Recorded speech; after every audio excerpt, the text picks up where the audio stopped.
Hola, buenas tardes. Siendo hoy miércoles 13 de octubre del año 2021, estamos aquí en la entrada del Cerro de los Leones, en plena panorámica de la ciudad de Guanajuato capital, junto a Gustavo Cabrera Flores. Sí, buenas tardes. Buenas tardes, Gustavo, ¿cómo estás? Bien, aquí estamos con ustedes para apoyarlos. Muchas gracias por aceptar nuestra invitación para platicar. Sí, gracias. Pues varios temas, pero quisiera antes que pudieras pues presentarte. Bueno, yo soy Gustavo Cabrera Flores, yo soy originario de la ciudad de Juventino Rosas, es una población de aquí del estado de Guanajuato, pero bueno, mi familia se trasladó aquí a la ciudad de Guanajuato capital hace ya muchos años. Ya tengo mucho tiempo de vivir aquí y pues me he estado interesando en la historia y la cultura y los orígenes de la ciudad de Guanajuato, que pues para mí ha tenido pues grandes sorpresas y cada vez la encuentro más interesante por todo lo que he estado descubriendo. Buenas tardes. Sí.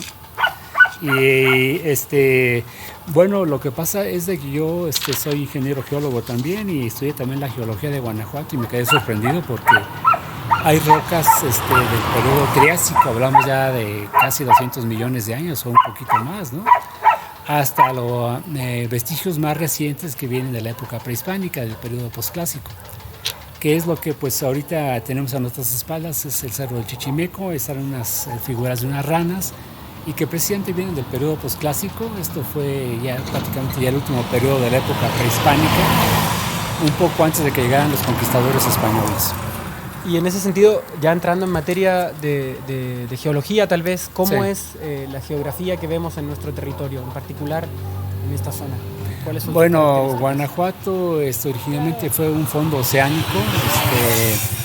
Hablamos del periodo Triásico, Jurásico, y fue evolucionando hasta llegar al periodo Cretácico, donde hubo un arco insular, un grupo de islas que estaban haciendo una línea casi recta con respecto a la zona costera, y de ahí Guanajuato empezó a transformarse hasta llegar a ser un territorio continental.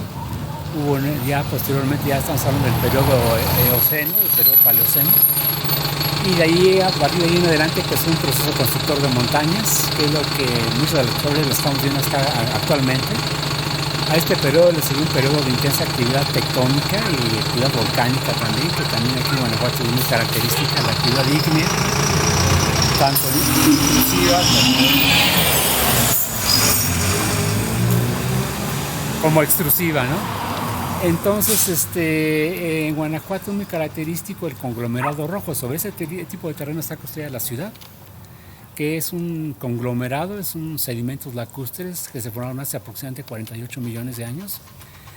Y pero en los alrededores hay rocas de tipo ígneo. Vamos a encontrar a nuestras espaldas, vemos el Cerro del Chichimeco.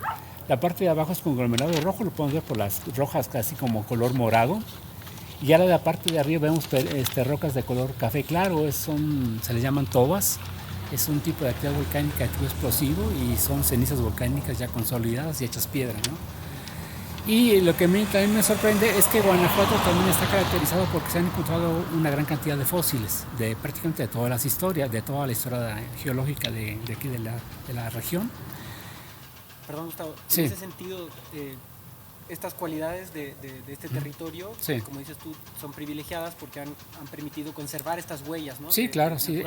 Sí, que no existen en otras partes. La mayor parte de lo que es el estado de Guanajuato está cubierto por una capa de aluvión, también de arcillas, y no permiten ver realmente la historia geológica porque está enterrada, está sepultada, ¿no? Y aquí sí la tenemos a la vista. Y ahora si tuviéramos que vincular el entorno natural con sus habitantes, con los seres humanos, ¿qué relación hay? Es decir, ¿qué importancia tienen los cerros, en particular este cerro? Sí. Para los habitantes, bueno, los seres humanos, en la época precolombina en Mesoamérica los cerros se consideraban como sagrados porque eran las partes más elevadas Se creía que en ese lugar era más fácil el contacto con los dioses, con los mundos celestiales, porque ellos lo dividían el cielo, lo que, bueno, el otro llamamos atmósfera, ellos lo dividían en 13 cielos y abajo había 9 infiernos, ¿no? Entonces, mientras más alto se estuviera, era más fácil comunicarse con los dioses. Entonces, por eso eran sagrados, generalmente los cerros de mayor altura. Y aquí en Guanajuato, pues bueno, pues tenemos varios. Está el Cerro del Cubilete, que en la época mesoamericana se hacían peregrinaciones hacia la punta de este Cerro del Cubilete, o Montaña de Cristo Rey. Pero eran peregrinaciones en las cuales la gente se quedaba en la parte de abajo. Solamente los sacerdotes eran los que pueden llegar hasta la parte más elevada. Eso lo podemos ver aquí actualmente en el Cerro del Chichimeco, porque tenemos las montañas casi ya en la punta de arriba. Era un lugar a donde solamente podían acceder los sacerdotes que llevaban las ofrendas que hacía la población, les decía a sus dioses, ¿no? Entonces se les daba a los sacerdotes porque actúan como intermediarios entre los seres humanos y las deidades, y les ofrecían o les llevaban ofrendas. O sea, las ofrendas consistían principalmente de lo mejor que tenía la gente, o sea, lo mejor de sus cosechas, lo mejor de sus animales, y en muchos casos se practicaron sacrificios humanos, pero se sacrificaba a las mejores personas, o sea, a las personas que estaban sanas, que tenían sus 5 sentidos, que no tenían ningún defecto físico, y eran los que los sacrificaban porque le ofrecían lo mejor del ser humano a las deidades. Todo eso para mantenerlas contentas, que no se enojaran, porque ellos creían que los dioses tenían también emociones humanas, también tenían alegría, tenían tristeza, también se enojaban. Y bueno, ellos cuando veían las catástrofes naturales creían que los dioses estaban enojados, estaban molestos, entonces había que apaciguarlos, había que hacer que contentarlos, y por eso les llevaban lo mejor que ellos tenían, ¿no? Tanto en seres humanos como en cosechas, en frutos, en lo que ellos recolectaban, se los ofrecían. Entonces, los sacerdotes eran los que recogían todas estas ofrendas y las llevaban a esta parte de arriba.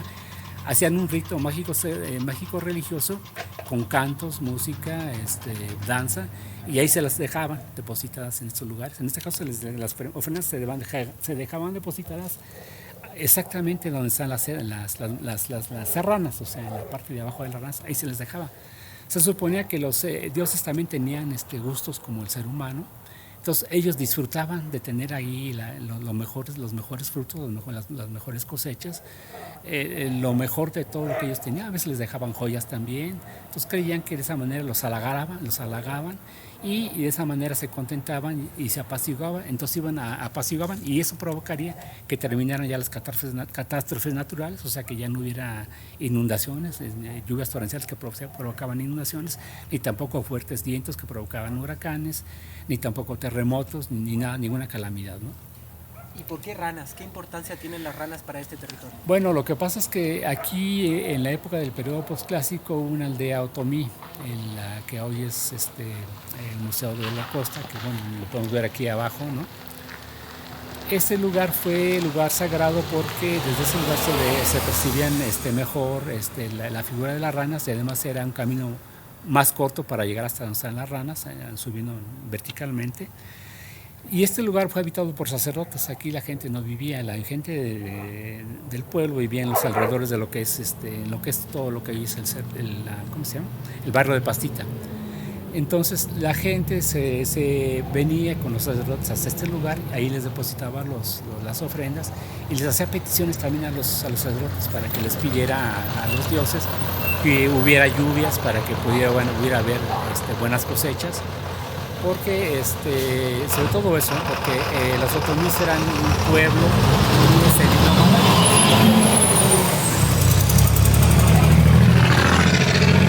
o sea, practicaban la recolección también, pero en menor medida, pero básicamente ellos eran sedentarios y practicaban la agricultura, de eso vivían, ¿no? Del agrícola, del fruto de la tierra. Entonces para ellos era muy vital la lluvia, que hubiera buena temporada para que hubiera buenas cosechas y entonces no padecieran de hambre. Entonces eso es lo que ellos hacían. Y entonces los sacerdotes fueron los que tienen comunicación con los dioses, sabían exactamente cómo eran sus deidades. Y bueno, había la creencia de que, para los otomís las ranas eran animales sagrados por la cuestión de que las relacionaban con el agua, con la lluvia también. Y es un elemento vital el agua, sin el agua no hay nada, ¿no? O sea, es prácticamente vida o muerte, ¿no? Entonces por eso es que las ranas eran considerados animales sagrados y les rendían culto. Y en este caso, pues bueno, aquí las tenemos, las figuras de las ranas, que yo quisiera leerles un poquito algo sobre la figura de las ranas, porque está relacionada con ciertas figuras en Sudamérica. Bueno, ahorita se los leo. Miren, bueno, esto ahorita lo vemos.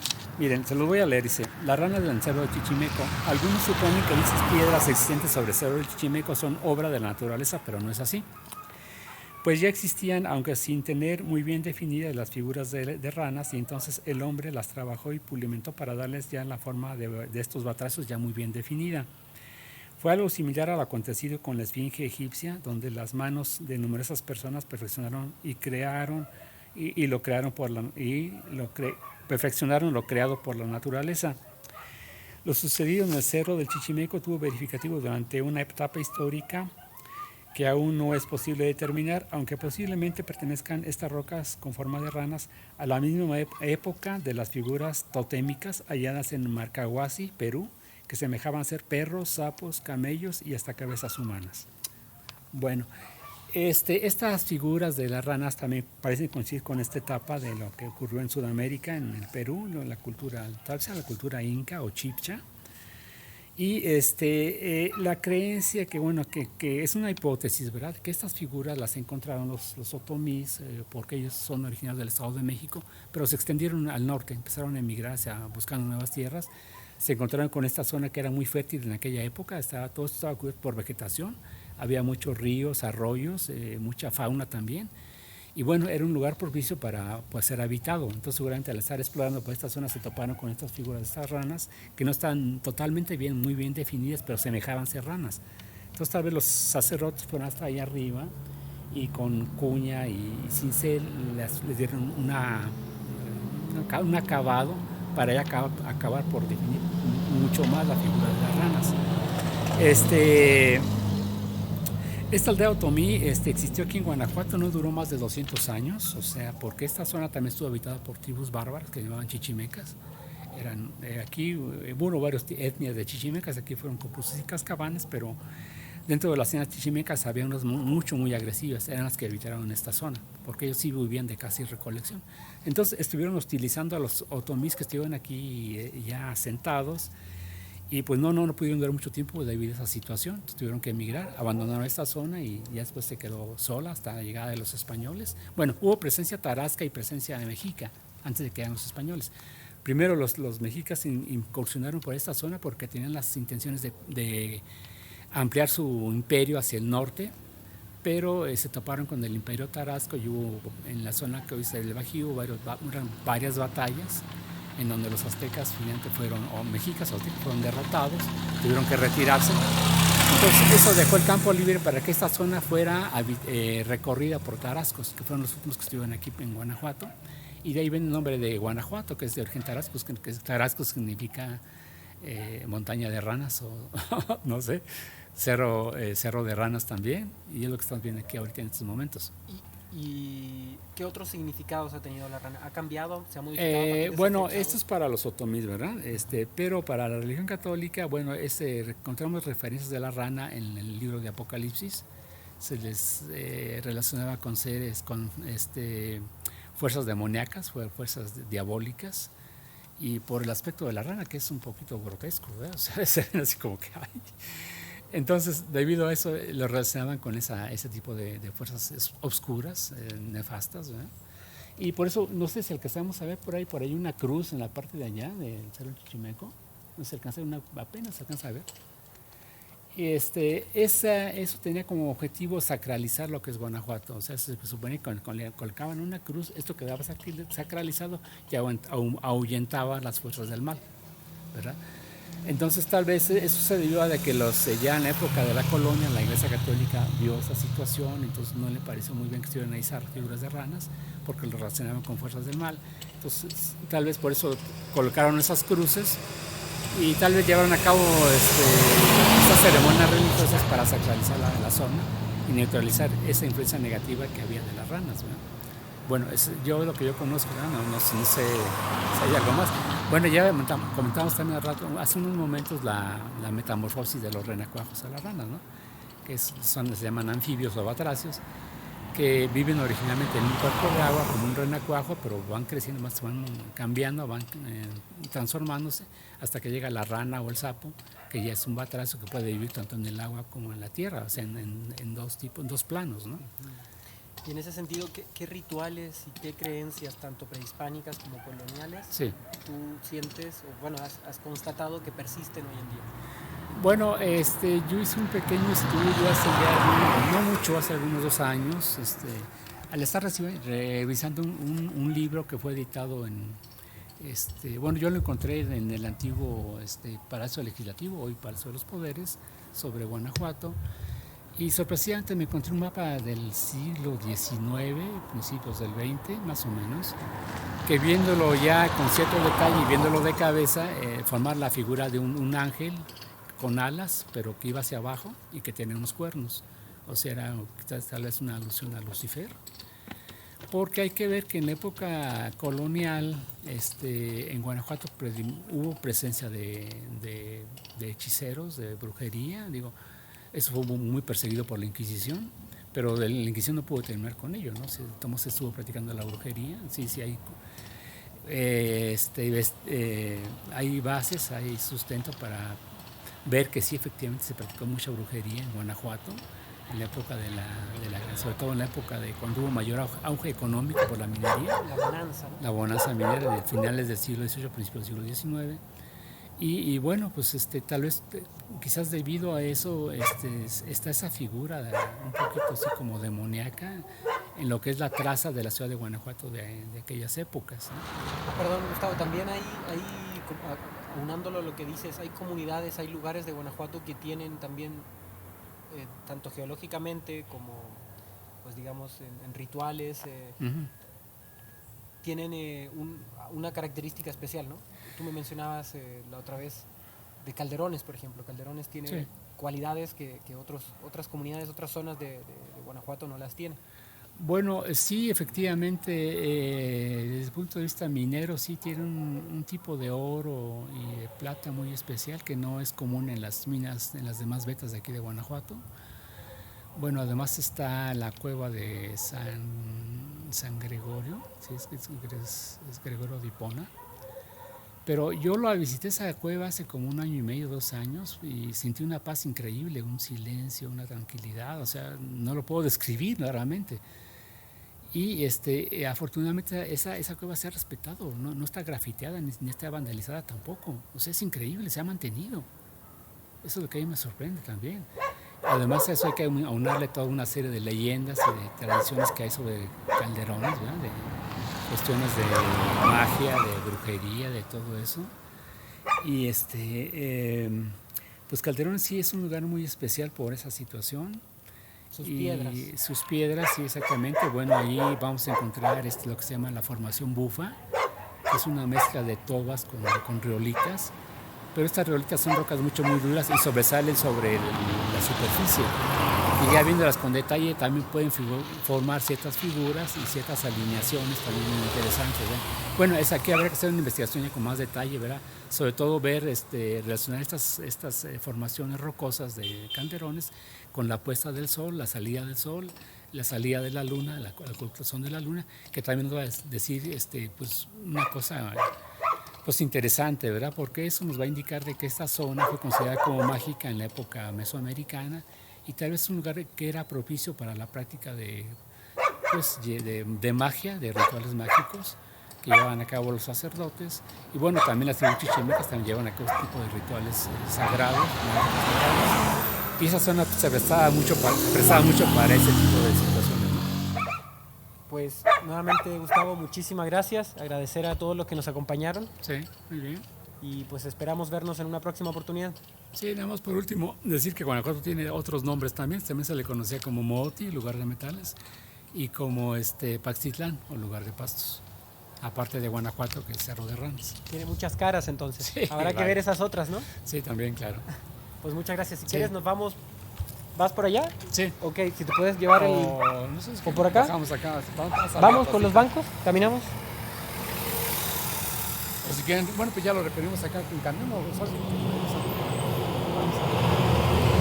llegar allá.